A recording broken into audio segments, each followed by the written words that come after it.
तो उपयोग क्या है, प्रयोग में लाना, ना वो उसे स्वयं जो है प्रयोग में लाता था।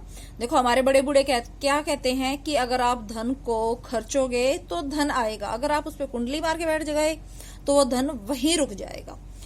एक बार वह साधु सोचने लगा कि मेरी आयु बहुत हो गई है, पता नहीं कब मृत्यु का ग्रास, ग्रास क्या होता है, आपकी बुक में दिया है आहार, लेकिन ग्रास का अर्थ निवाला भी होता है, कोर, खाने वाला निवाला या कोर बनना पड़ जाए। अतएव एक बार सभी तीर्थों की यात्रा कर लेनी चाहिए। तो साधु के मन में क्या विचार आया कि अब जो है मृत्यु नजदीक है, वे बूढ़े हो चले थे तो पता नहीं कब मृत्यु आ जाए, तो वे इससे पहले जो है सभी तीर्थों की यात्रा करना चाहते थे।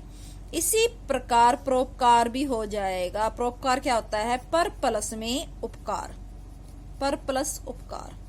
अब पर क्या होता है, दूसरों का, और उपकार क्या होता है, भलाई करना, दूसरों की भलाई करना, दूसरों के ऊपर उपकार करना। प्राचीन भारत की प्रथा थी, प्रथा क्या होता है, रिवाज, रिवाज या चलन, क्या होता है, रिवाज या चलन। तो जो प्राचीन, जो पुराना भारत था उसकी क्या रिवाज थी, क्या चलन था कि सन्यासी तीर्थों में एकत्रित होता है इकट्ठा, क्या होता है, इकट्ठा, कि सन्यासी जो है इकट्ठा किया हुआ धन जो है जन समुदाय कि सन्यासी तीर्थों में एकत्रित जन समुदाय को उपदेश देते थे।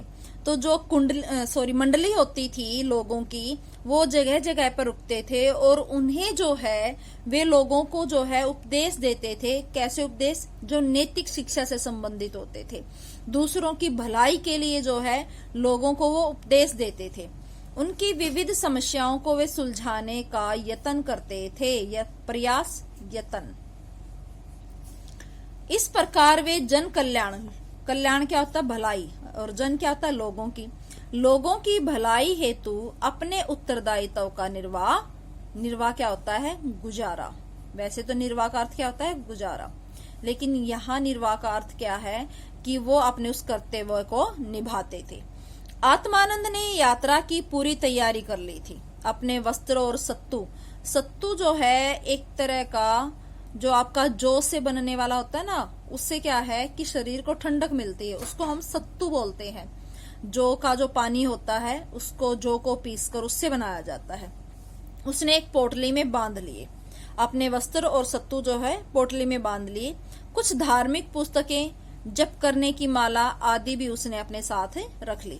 अगर क्वेश्चन आ जाए कि उसने अपने साथ क्या रखा, तो वस्त्र, कुछ सत्तू जो पोटली में बांध लिए और कुछ धार्मिक पुस्तकें और जप करने की माला भी रख ली।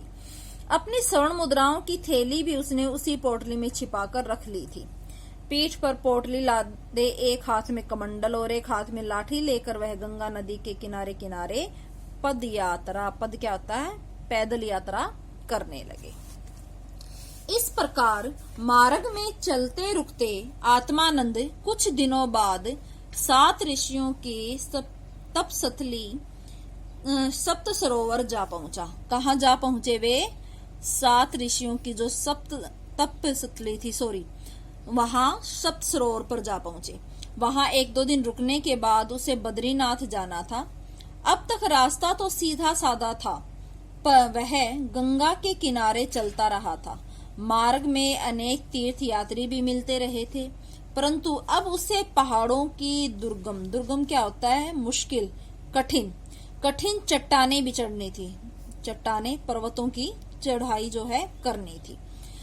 रास्ते में बहुत सारे यात्रियों के मिलने की आशा भी नहीं थी, क्योंकि जो पहाड़ी एरिया होता है वहां लोग ज्यादा नहीं मिलते और वहां जो है लूटपाट का भय ज्यादा रहता है। आत्मानंद ने सुन रखा था कि पहाड़ी कंदराओं, कंदरा क्या होता है, गुफा, तो कंदराओं गुफाओं और घने वनों में लुटेरे छिपे रहते हैं, वे राह चलते यात्रियों को लूट लेते हैं। अब देखो, एक साधु को वैसे तो भय नहीं होता क्योंकि उसके पास लूटने के लिए कुछ होता नहीं है, लेकिन आत्मानंद के पास जो है सोने की मुद्राएं थी, तो उसे अब भय लगने लगा था कि जब वो कठिन चढ़ाई चढ़ेगा पर्वतों की, तो वहां पर उसे लुटेरे मिलेंगे और वो उसके धन को छीन लेंगे।